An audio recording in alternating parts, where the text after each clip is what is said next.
ਤੂੰ ਅੱਗੇ ਕੋਈ 2-3 ਇੱਟਾਂ ਸ਼ੀਟਾਂ ਰੱਖ ਦੇ ਤੇ ਰੱਖਦੇ ਥੱਲੇ ਆਣ ਕੇ ਮਰਦੇ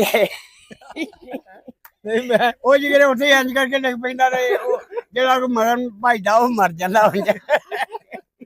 ਨਹੀਂ ਵੇਖੋ ਬੰਦਾ ਤੇ ਚਲੋ ਜਿਹੜਾ ਨਾ ਉਹਨੇ ਤੇ ਜਾਣਾ ਲੇਕਿਨ ਵੀਰ ਭੱਜ ਜਾਂਦਾ। ਭਾਈ ਵਾਕਈ ਵੀਰ ਦੀ ਕੀਮਤ ਬਹੁਤੀ ਬੰਦੇ ਦੀ ਕੀਮਤ ਘੱਟ ਬੜੀ ਹੈ ਨਾ ਕਿਉਂ ਭਾ ਅਸਲਾਮ ਵਾਲੇਕੁਮ ਦੋਸਤੋ, ਇਸ ਵੇਲੇ ਅਸੀਂ ਬੈਠੇ ਹਾਂ ਪਿੰਡ ਖਲਚੀਆਂ ਰਈਆ ਖਾਸ ਦੇ ਕੋਲ। ਤੇ ਜਿਹੜੇ ਲੋਕ ਖਲਚੀਆਂ ਦੇ ਨੇ ਜਾਂ ਇਸ ਇਲਾਕੇ ਦੇ ਨੇ ਉਹ ਇਹ ਭਾ ਪਰਵੇਜ਼ ਟਾਂਗੇ ਵਾਲੇ ਨੂੰ ਜ਼ਰੂਰ ਜਾਣਦੇ ਹੋਣਗੇ। ਇਹਨਾਂ ਨਾਲ ਅੱਜ ਅਸੀਂ ਗੱਲਾਂ ਕਰਾਂਗੇ। ਆ ਭਾ ਸਰਦਾਰ ਤੇ ਆ ਭਾ ਪਰਵੇਜ਼ ਨੇ। ਬੜਾ ਅੱਛਾ ਲੱਗਿਆ ਇੱਥੇ ਆ ਕੇ ਕਿ ਜਿਹੜੇ ਸਾਡੇ ਪੁਰਾਣੇ ਬਜ਼ੁਰਗ ਨੇ ਉਹ ਮਾਸ਼ਾਅੱਲਾ ਸਾਨੂੰ ਮਿਲ ਗਏ ਨੇ ਅੱਜ ਇੱਥੇ। ਤੇ ਭਾ ਪਰਵੇਜ਼ ਨਾਲ ਪਹਿਲਾਂ ਗੱਲ ਕਰਨੇ। ਭਾ ਕੀ ਹਾਲ ਹੈ? ਠੀਕ ਠਾਕ ਜੀ, ਘਰ ਲਾਦਾ ਠੀਕ ਠਾਕ। ਤੇ ਤੁਸੀਂ ਜਵਾਨੀ 'ਚ ਕੀ ਕੰਮ ਕਰਦੇ ਰਹੇ ਹੋ? ਟਾਂਗਾ ਜਨਾਬ ਬਾਉਂਦੇ ਰਹੇ ਆ, ਟਾਂਗਾ ਹਾਂ ਬਿਲਕੁਲ। ਤੇ ਟਾਂਗਾ ਕਿੱਧਰ ਨੂੰ ਚਲਾਉਂਦੇ ਸੋ? ਸਟੇਸ਼ਨ ਤੋਂ ਆ ਰਹੀ ਹੈ ਸਟੇਸ਼ਨ ਤੋਂ ਖਲਚੀਆਂ। ਠੀਕ ਹੋ ਗਿਆ। ਤੇ ਕਿੰਨੀ ਦੇਰ ਟਾਂਗਾ ਚਲਾਇਆ ਜੇ? ਮੇਰੇ ਖਿਆਲ 30 ਕੁ ਸਾਲ ਚਲਾਇਆ ਟਾਂਗਾ। 30 ਕੁ ਸਾਲ। ਤੇ ਹੁਣ ਕਿਉਂ ਛੱਡ ਛੜਿਆ ਜੇ? ਹੁਣ ਸਵਾਰੀ ਬਹੁਤ ਆ, ਲੋਕਾਂ ਨੇ ਮੋਟਰਸਾਈਕਲ ਤੇ ਰਕਸ਼ੇ ਤੇ ਉਰਾ ਬਰਾ ਸਾਰੇ ਹੀ ਚੱਲਦਾ ਪਿਆ। ਅੱਛਾ। ਤੇ ਹੁਣ ਟਾਂਗੇ ਦੀ ਮੁੱਕ ਗਈ ਗੱਲ। ਬਿਲਕੁਲ ਠੀਕ ਹੈ। ਇਹ ਖਲਚੀਆਂ ਪਿੰਡ ਜਿਹੜਾ ਇੱਥੇ ਕਿਹੜੇ ਲੋਕ ਆਬਾਦ ਸਨ? ਇੱਥੇ ਸਿਰ ਮਿਰਜੇ ਆਬਾਦ ਸਨ। ਖਲਚੀਆਂ ਪਿੰਡ ਦੇ ਵਿੱਚ ਮਿਰਜੇ ਹੀ ਸਿਰ। ਅੱਛਾ। ਇਹ ਸਾਡੀ ਬਰਾਦਰੀ ਬਸ। ਤੁਹਾਡੀ ਮਸੀਹ ਬਰਾਦਰੀ? ਮਸੀਹ ਬਰਾਦਰੀ। ਕਿੰਨੇ ਕੁ ਘਰ ਸਨ ਤੁਹਾਡੇ? ਮੇਰਾ ਖਿਆਲ ਸਾਡੇ ਘਰ ਕੋਈ 40-50 ਘਰ ਹੋਏ ਸਨ। ਤੇ ਤੁਸੀਂ ਪਿੰਡ ਪੁਰਾਣਾ ਵੇਖਿਆ ਜਿਹੜਾ ਵੱਡਾ ਪਿੰਡ ਸੀ? ਉਹ ਵੇਖਿਆ, ਅਸੀਂ ਰਹੇ ਆ ਉੱਥੇ ਦੇ। ਬਾਗ ਬੂਗ ਵੀ ਹੁੰਦੇ ਸਨ? ਬਾਗ ਬਹੁਤ ਅੰਬ ਸੀ, ਇਹਨਾਂ ਕੋ ਅੰਬ ਸੀ, ਬੇਬਾ ਅੰਬ ਸੀ। ਹਰ ਮਿਰਜੇ ਦਾ ਅੰਬ ਸੀ ਉੱਥੇ, ਬਾਗ ਸੀ ਉੱਥੇ ਹਰ ਮਿਰਜੇ ਦਾ। ਤੇ ਖੂਹ ਵੀ ਬਹੁਤ ਜ਼ਿਆਦਾ ਸਨ। ਹਰ ਬੰਦੇ ਨੇ ਮਿਰਜਿਆਂ ਨੇ ਖੂਹ ਲਵਾਏ ਸਨ ਆਪੋ ਆਪਣੇ। ਫਿਰ ਇਹ ਨਹੀਂ ਵੱਖੋ ਵੱਖੀ ਨਹੀਂ, ਆਪੋ ਆਪਣੇ ਲਵਾਏ ਸਨ ਸਾਰੇ। ਜਿੱਥੇ ਜਿਹੜੀ ਜ਼ਮੀਨ ਸੀ ਉੱਥੇ ਖੂਹ ਲਵਾ ਸੁੱਟੇ। ਅੱਛਾ, ਮੈਨੂੰ ਇਹ ਦੱਸੋ ਕਿ ਜਦੋਂ ਟਾਂਗਾ ਤੁਸੀਂ ਚਲਾਉਂਦੇ ਸੋ ਭਾ ਪਰਵੇਜ਼, ਤੇ ਉਦੋਂ ਕਿਰਾਇਆ ਕਿੰਨਾ ਹੁੰਦਾ ਸੀ ਰਈਏ ਤੋਂ? ਰਈਏ ਤੋਂ 1 ਰੁਪਈਆ, ਕਦੀ 8 ਆਨੇ ਨੂੰ ਮਸ਼ਹੂਰ ਹੁੰਦੇ ਹਨ, ਕਦੀ ਪਹਿਲੋਂ 8 ਆਨੇ ਹਨ, ਫਿਰ ਰੁਪਈਆ ਬਣਿਆ ਕਿਰਾਇਆ। ਤੇ ਜੇ ਤੁਹਾਨੂੰ 2 ਸਵਾਰੀਆਂ ਲੱਭੀਆਂ ਤੇ ਪੂਰੇ ਟਾਂਗੇ ਦਾ ਫਿਰ ਦਾ ਕਿਰਾਇਆ ਜਾਂ ਦੋਵੇਂ ਸਵਾਰ ਲੈਂਦੇ ਸੋ ਕਿਰਾਇਆ? ਕੋਈ ਵਕਤ ਹੁੰਦਾ ਸੀ ਉਹ ਡੂੰਡਾ ਵੀ ਕਿਰਾਇਆ ਲਿਆ ਜਾਂਦਾ ਸੀ, ਕੋਈ ਵਕਤ ਹੁੰਦਾ ਸੀ ਜਿਹੜਾ ਸਾਲਮ ਟਾਂਗੇ ਦਾ ਵੀ ਕਿਰਾਇਆ ਲਿਆ ਜਾਂਦਾ ਸੀ। ਇਸ ਪਿੰਡ 'ਚ ਕਿੰਨੇ ਟਾਂਗੇ ਸਨ? ਇਹਦੇ ਟਾਂਗੇ 5-6 ਸਾਰੇ ਟਾਂਗੇ ਇੱਥੇ। ਹੋਰ ਕਿਹਦਾ ਸੀ? ਹੋਰ ਇੱਕ ਫਰੋਜ਼ ਸੀ ਜੀ, ਇੱਕ ਵਾਰਸ ਸੀ, ਇੱਕ ਯੂਨਸ ਸੀ। ਇਸ ਤਰ੍ਹਾਂ 5-6 ਟਾਂਗੇ ਸੱਚੇ। ਤੇ ਸਫ਼ਰ ਕਿੰਨਾ ਕੁ ਇੱਥੋਂ ਰਈਏ ਦਾ?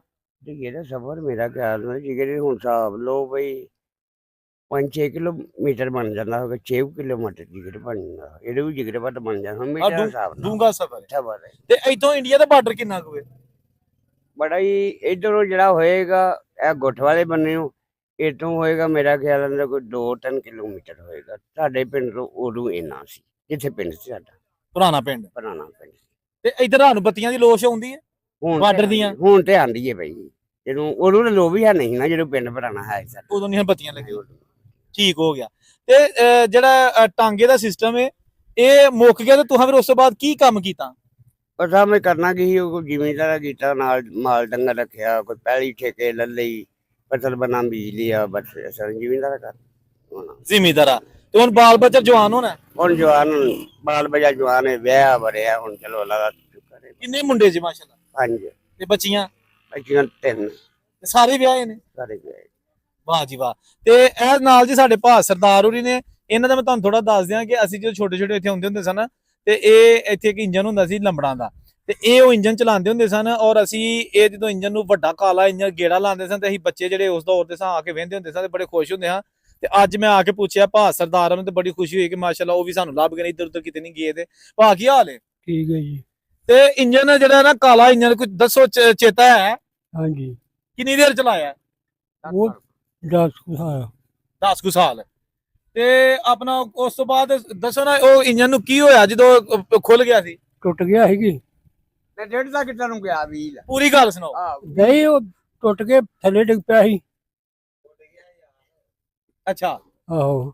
ਤੇ ਉਹ ਪਹੀਆ ਜਿਹੜਾ ਖੁੱਲ ਗਿਆ ਸੀ? ਖੁੱਲ ਗਿਆ ਸੀ। ਤੇ ਕਿੱਧਰ ਨੂੰ ਗਿਆ ਫਿਰ? ਨਾਲੇ ਵੱਲੋਂ। ਤੇ ਫੜਿਆ ਨਾ ਪਿੱਛੋਂ ਚੜ ਆਹ ਫੜਿਆ।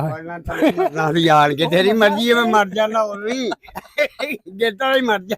ਨਹੀਂ, ਜਿਹੜਾ ਵੱਡਾ ਵੀਲ ਹੁੰਦਾ ਉਹ ਤੇ ਬੜੀ ਸਪੀਡ ਨਾਲ ਨਾਲੇ ਵਜਨ ਵੀ ਵੇਖੋ ਨਾ। ਹੁਣ ਐ ਮੇਰਾ ਖਿਆਲ ਆਂਦਾ ਉਹ 50 ਮਣ ਤੋਂ ਵੱਧ ਹੀ ਕਰੇ ਵੀਲ ਹੋਏ। ਬਹੁਤਾ ਹੁੰਦਾ। ਤੇ ਕੱਲਾ ਬੰਦਾ ਗੇੜਾ ਲਾ ਲੈਂਦਾ? ਹਾਂਜੀ ਤੁਹਾਂ ਕਦੀ ਲਾਇਆ ਕੱਲਿਆਂ? ਦੋ ਵੀ ਲਾ ਸਕਦੇ ਨੇ। ਦੋ ਵੀ ਲਾ ਸਕਦੇ, ਕੱਲਾ ਵੀ ਲਾ ਸਕਦਾ। ਨਹੀਂ ਤੁਹਾਂ ਕਦੀ ਕੱਲਿਆਂ ਚਲਾਇਆ ਹਾਂ ਚਲਾੜੀ ਦਾ ਸੀਗੀ। ਜਵਾਨੀ ਚ? ਆਹੋ ਅੱਛਾ, ਕਿ ਯਾ ਕਰੀ ਕਿ ਨਾ ਹੱਥ ਪਵਾ ਜਾ ਕੇ?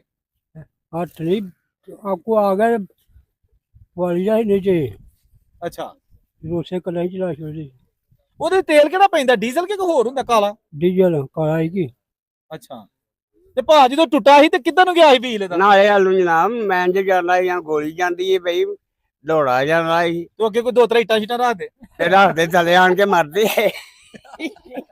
ਨਹੀਂ ਮੈਂ ਉਹ ਜਿਹੜੇ ਉੱਥੇ ਇੰਜ ਕਰਕੇ ਡਿੱਗ ਪੈਂਦਾ ਤੇ ਉਹ ਜਿਹੜਾ ਕੋਈ ਮਰਨ ਭਜਦਾ ਉਹ ਮਰ ਜਾਂਦਾ ਹੁੰਦਾ। ਨਹੀਂ ਵੇਖੋ ਬੰਦਾ ਤੇ ਚਲੋ ਜਿਹੜਾ ਨਾ ਉਹਨੇ ਤੇ ਜਾਣੇ ਜਾਣਾ, ਲੇਕਿਨ ਵੀਲ ਭੱਜ ਜਾਂਦਾ।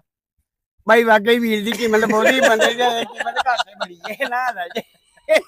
ਕਿਉਂ ਭਾ ਮੈਂ ਕਹਿੰਦੀ ਅੱਛਾ ਚਲੋ ਸ਼ੁਗਰ ਮੇਲਾ ਵੀ ਘੜੀ ਲੱਗ ਗਿਆ। ਤੇ ਆਪਣਾ ਦੋਸਤੋ ਇਹ ਉਹ ਸਾਡੇ ਵੀਰ ਭਰਾ ਸਾਡੇ ਵੱਡੇ ਨੇ ਜਿਨ੍ਹਾਂ ਨੇ ਸਾਡੇ ਸਾਰੇ ਪਿੰਡ ਵਾਲਿਆਂ ਦੀ ਖਿਦਮਤ ਕੀਤੀ ਹੈ ਔਰ ਇਹਨਾਂ ਦੇ ਨਾਲ ਇੱਥੇ ਇਕੱਠੇ ਰਹਿੰਦੇ ਰਹੇ ਨੇ।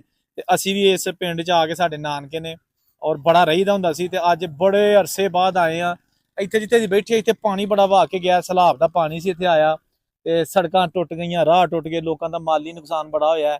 ਇਸ ਪਿੰਡ ਦਾ ਇੱਕ ਮੁੰਡਾ ਵੀ ਜਿਹੜਾ ਉਹ ਵੀ ਡੁੱਬ ਕੇ ਵਿਚਾਰਾ ਪਿੱਛੇ ਜੀ ਇਸੇ ਸੈਲਾਬ ਦੇ ਪਾਣੀ 'ਚੋਂ ਫੌਤ ਹੋ ਗਿਆ।